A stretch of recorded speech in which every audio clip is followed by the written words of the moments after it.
কিয়ামতের মাঠে ওই সন্তানটা হাফেজদের কাতারে দাঁড়ায়া যাবে। আল্লাহ তাআলা বলবে, ইউকালু লিসাহিবিল কুরআন, ও হাফেজ কোরআন, কোরআন তিলাওয়াত করক। দুনিয়াতে যেমন তিলাওয়াত করতাক, যেই জায়গায় তোমার তিলাওয়াত শেষ হবে ওই জায়গায় তোমার জান্নাতের মাকাম হবে।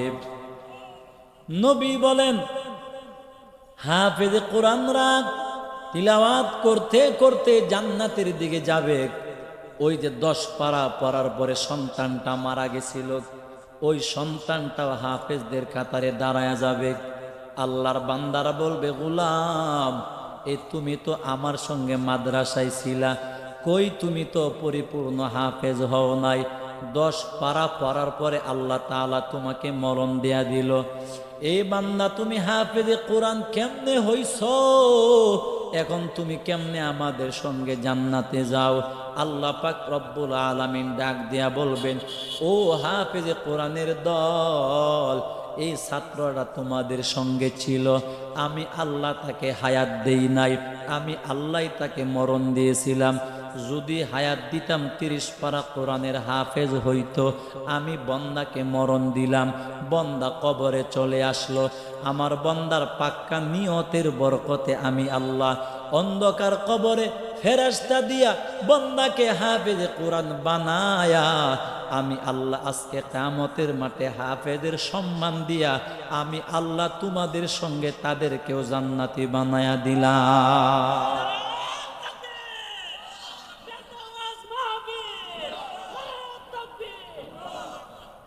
তাহলে এই হাদিসগুলির দ্বারা আমরা কি শিখলাম?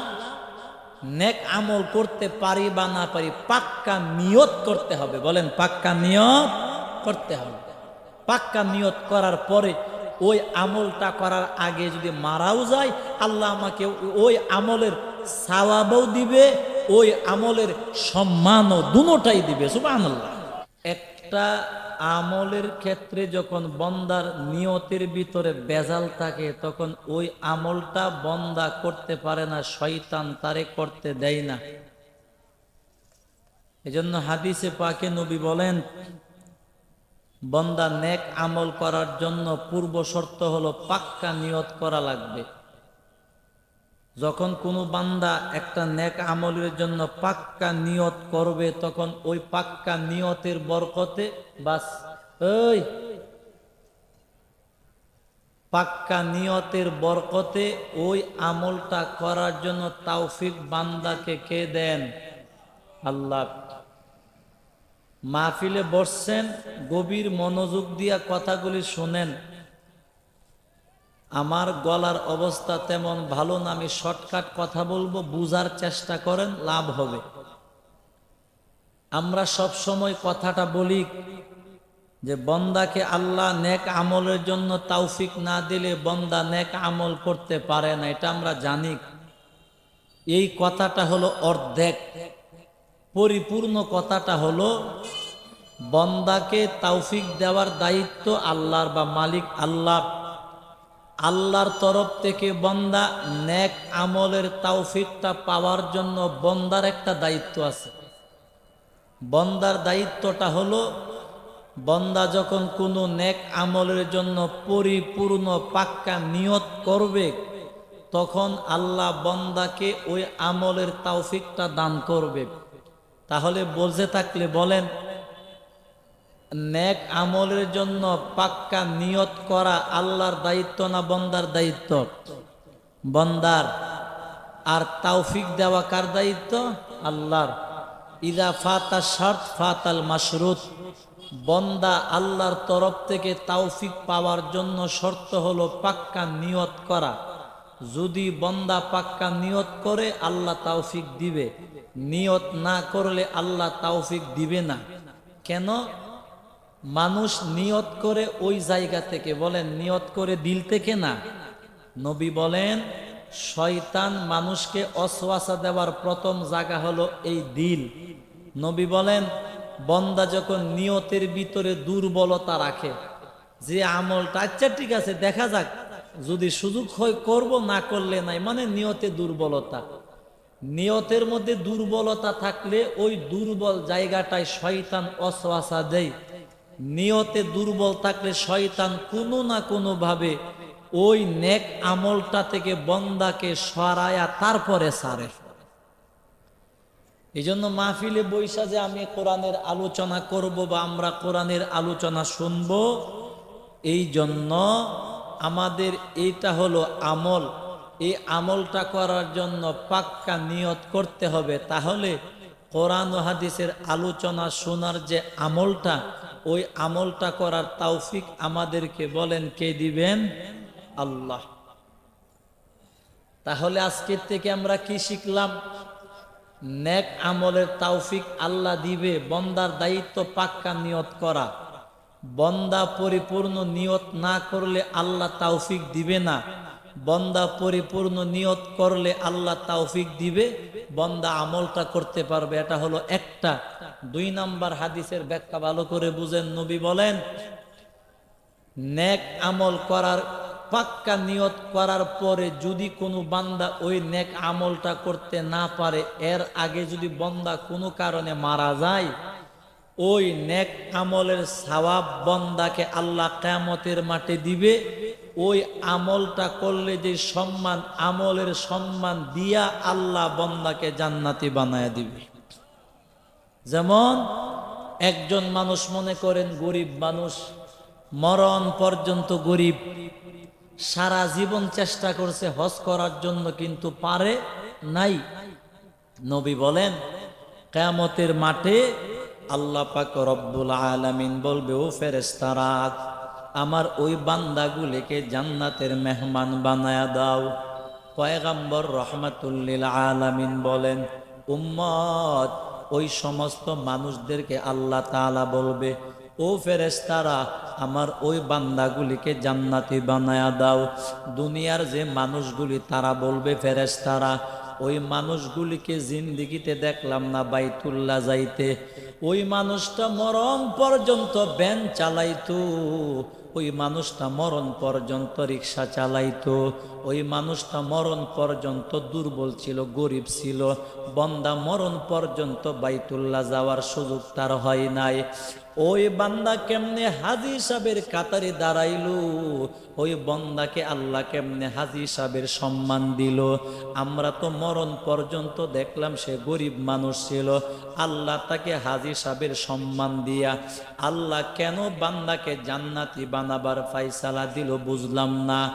আল্লাহ তাআলা বলবে, গোলাম, ওই বান্দা মরণ পর্যন্ত গরিব ছিল, সেটা আমি আল্লাহ জানি।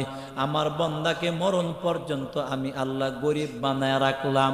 আমার বান্দা মরণ পর্যন্ত গরিব ছিল, আমার বান্দা জীবনে একবারও বাইতুল্লাহ যায় নাই। কিন্তু বান্দা যখন রিক্সা চালাইতো, ওই সময় বান্দা রিক্সা চালাইতো আর বলতো, আল্লাহ, যদি তুমি আমাকে ধনী বানাইতা, আল্লাহ, আমার জীবনের সর্বপ্রথম সফরটা করতাম সোনার মক্কা মদিনা। ও আল্লাহ, তুমি আমারে ধনী বানাইছো না, আল্লাহ আমারে গরিব বানাইলা। আমার বান্দা ভ্যান চালাইতো আর বলতো, আল্লাহ, যদি তুমি আমারে ধনী বানাইতা, আমি সবার আগে বাইতুল্লাহ যাইতাম, ঘর বাড়ি করতাম, পরে আগে বাইতুল্লাহ যাইতাম। আমার বান্দা গরিব মানুষ ছিল, আমার বান্দা মানুষের বাড়িতে কাজকর্ম করিয়া খাইতো। যখন বান্দা মানুষের বাড়িতে কাজ করত, বিশাল বড় বড় বিল্ডিং দেখা বান্দা বলতো, আল্লাহ, যদি তুমি আমার এত ধনী বানাইতা, আল্লাহ তাআলা, আমি সবার আগে বাইতুল্লাহ গিয়া হজ করতাম।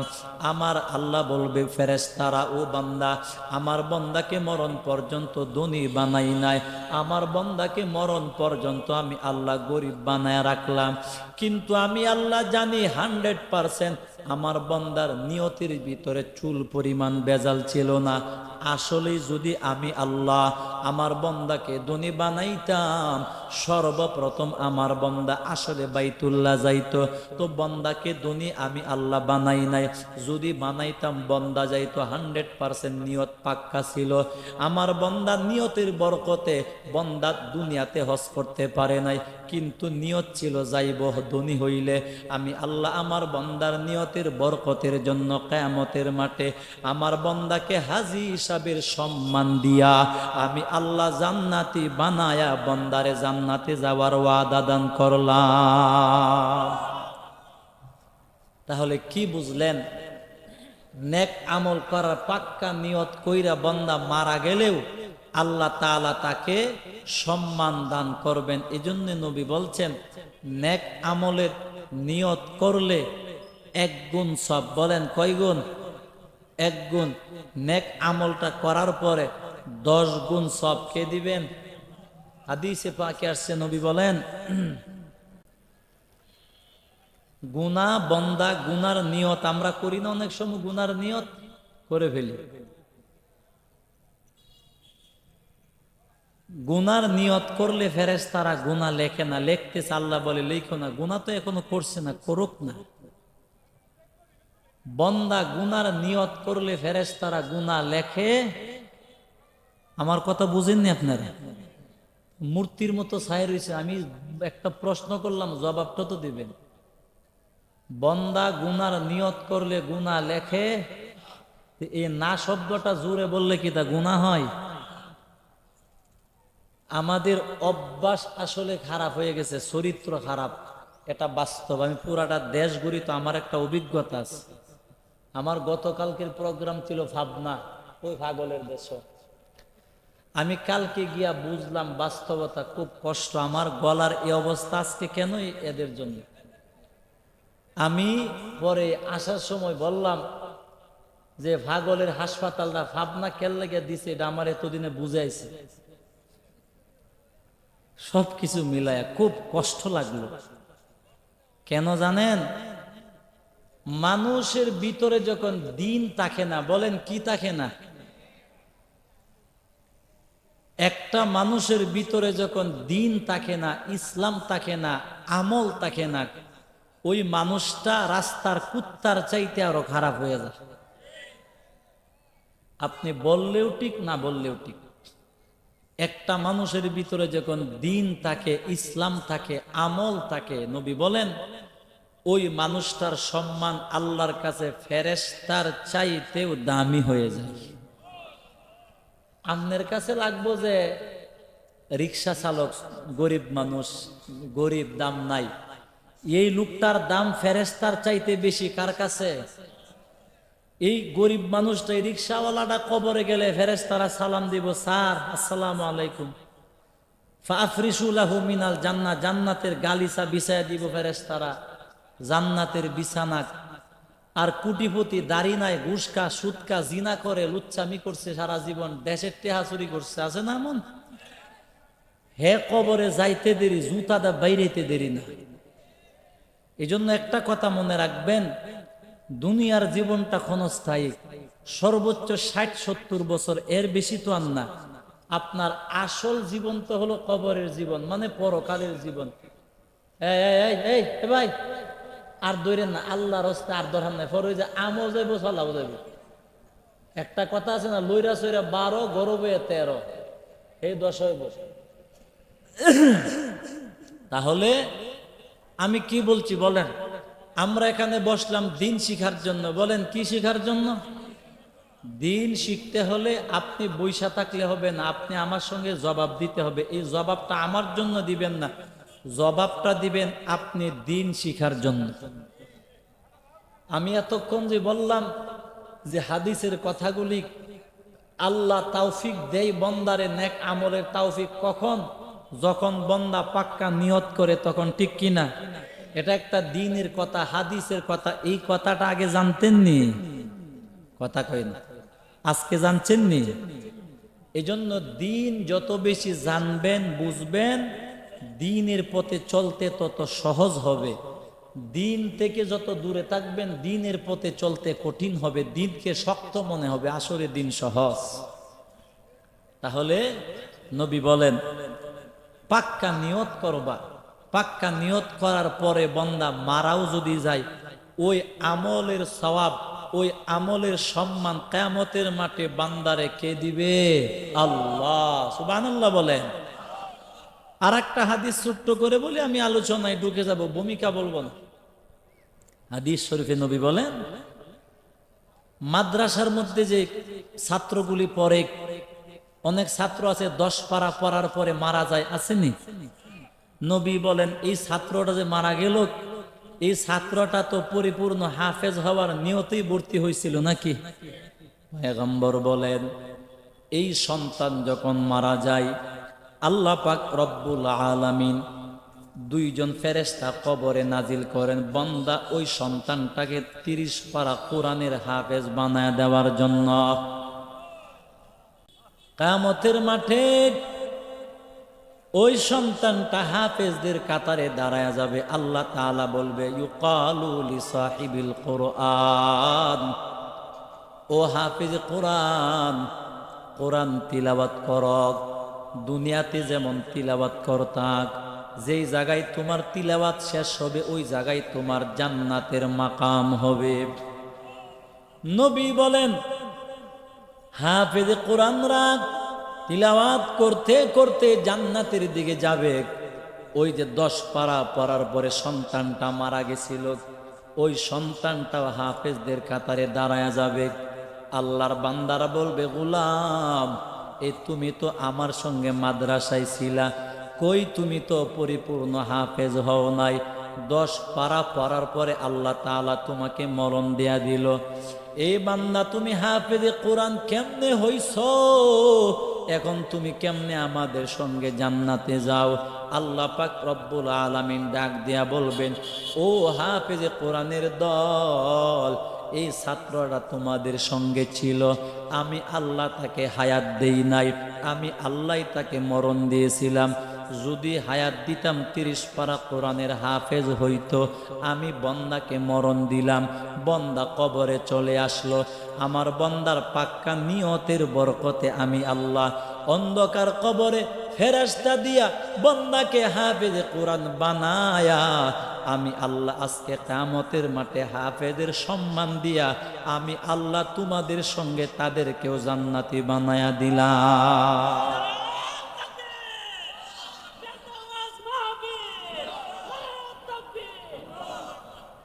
তাহলে এই হাদিসগুলির দ্বারা আমরা কি শিখলাম? নেক আমল করতে পারি বা না পারি, পাক্কা নিয়ত করতে হবে। বলেন পাক্কা নিয়ত করতে হবে। পাক্কা নিয়ত করার পরে ওই আমলটা করার আগে যদি মারাও যায়, আল্লাহ আমাকে ওই আমলের সওয়াবও দিবে, ওই আমলের সম্মানও দুটোটাই দিবে। সুবহানাল্লাহ। আমার ভাই, যাক প্রাসঙ্গিক কথা শেষ, এখন মূল কথার দিকে আসি। যে আয়াতে কারিমা তিলাওয়াত করলাম, আল্লাহ পাক রব্বুল আলামিন তিলাওয়াতকৃত আয়াতে হাজী সাহেব যারা বলেন কি সাহেব, এই তো জোরে জোরে কথা বলবেন, তাহলে দ্বীনের কথাগুলি শিখতে সহজ হবে। বলেন আলহামদুলিল্লাহ। আর রহমান আল্লামাল কুরআন খালাকাল ইনসানা আল্লামাহুল বায়ান। আল্লাহ পাক রব্বুল আলামিন বলে গোলাম, কথা যে বলতে পারো এই যোগ্যতাটা আমি আল্লাহ তোমারে আমি দিলাম। অনেক বান্দা মরণ পর্যন্ত কথা বলতে পারে না, সেটা আমি আল্লাহর ফায়সালা। তুমি যে কথা বলতে পারো সেটাও আমি আল্লাহর ফায়সালা। এ বান্দা, এই জবান দিয়া মা বাবাকে মরণ পর্যন্ত ডাকছো, এই তোমার নেতাকে জবান দিয়া কতবার ডাকছো খুশি করার জন্য। আমি আল্লাহকেও জবান দিয়া ডাকবা, খুশি করবা। আমি আল্লাহকে 24 ঘন্টা ডাকা লাগবে না, আমি আল্লাহকে বারংবার ডাকা লাগবে না, আমি আল্লাহকে মাত্র 5 বার নামাজের সময় ডাক দিবা, তাহলে আমি আল্লাহ খুশি হয়ে যাব। বলেন সুবহানাল্লাহ। ও বান্দা, নামাজে দাঁড়ায় বলবা আল্লাহু আকবার। ও আল্লাহ, তোমার চাইতে বড় কেউ নাই। ও বান্দা, তুমি নামাজের মধ্যে বলবা সামি আল্লাহু লিমান হামিদা। ও বান্দা, রুকুর মধ্যে বলবা সুবহানা রাব্বিয়াল আযীম। ও বান্দা, সিজদার মধ্যে বলবা সুবহানা রাব্বিয়াল আ'লা। ও বান্দা, তুমি বলবা সুবহানাল্লাহ, আলহামদুলিল্লাহ, লা ইলাহা ইল্লাল্লাহু, আল্লাহু আকবার। এই টুকটাক কথাগুলি আমি আল্লাহকে বইলা ডাক দিবা। আমি আল্লাহ খুশি হইয়া বান্দা তোমাকে জান্নাতের একটা জীবন আমি আল্লাহ দান করব। আল্লাহ আল্লাহ क्या मुबारक नाम है, अल्लाह अल्लाह मोमिनू का काम है, अल्लाह अल्लाह क्या मुबारक नाम है, अल्लाह अल्लाह आशिकू का काम है। তাহলে আমরা একটু জোরে জবাব দিব, বলেন ইনশাআল্লাহ। যে আয়াতে কারিমা তিলাওয়াত করলাম, আল্লাহ তিলাওয়াত কি তো আয়াতে হাজী সাহেবদের কথা বলছেন। কি সাহেব? হাজী সাহেব। আল্লাহ পাক রব্বুল আলামিন বলেন, ফামিনান নাসি মান ইয়াকুলু রব্বানা আতিনা ফিদ দুনিয়া ওয়া মা লাহু ফিল আখিরাতি মিন খালাক। গভীর মনোযোগ, মন ঠিক থাকলে আপনি কথা দিল পর্যন্ত ঢুকবে। আপনার মনে বেজাল থাকলে আছে না, এই মনের ভিতরে দুর্বলতা থাকলে কানের ভিতরে মুখ নিয়ে বললেও আপনার মন থাকবে না, শয়তান বোলায়া দিবে। এই জন্য মনোযোগ যত বেশি থাকবে, আপনার মনোযোগের বরকতে দ্বীনের কথাগুলি আপনার কলিজা পর্যন্ত আল্লাহ পৌঁছায় দিবে। হাজী সাহেবের কথা আল্লাহ বলেন, ফামিনান নাসি মান ইয়াকুলু রব্বানা আতিনা ফিদ দুনিয়া ওয়া মা লাহু ফিল আখিরাতি মিন খালাক। আল্লাহ তাআলা বলেন, নবী, একদল মানুষ আছে, এরা হজ করতে যায় দুনিয়ার জন্য। বলেন কিসের জন্য? এটা কে বলছেন? আল্লাহ বলছে, নবী আমার, একদল মানুষ বাইতুল্লাহতে যায় হজ করার জন্য। আল্লাহ পাক রব্বুল আলামিন বলে, পয়গম্বর, একদল মানুষ বাইতুল্লাহতে যায় হজ করার জন্য। ওই মানুষগুলি আমি আল্লাহর জন্য হজ করতে যাই না। ওই মানুষগুলি নিজেকে জান্নাতি বানাবার জন্য হজ করতে যাই না। ওই মানুষগুলি নিজেকে জাহান্নাম থেকে বাঁচাবার জন্য হজ করতে যাই না। আল্লাহ পাক রব্বুল আলামিন বলে, পয়গম্বর, ওই মানুষগুলি হজ করতে যায় দুনিয়ার মানুষদেরকে দেখাবার জন্য, দুনিয়ার নাম দাম কামাবার জন্য। মানুষ আমাকে হাদী সাহেব বলবে, সেই জন্য এক কথায় আল্লাহ তাআলা বলে, নবী আমার, একদল মানুষ হজ করে দুনিয়ার জন্য।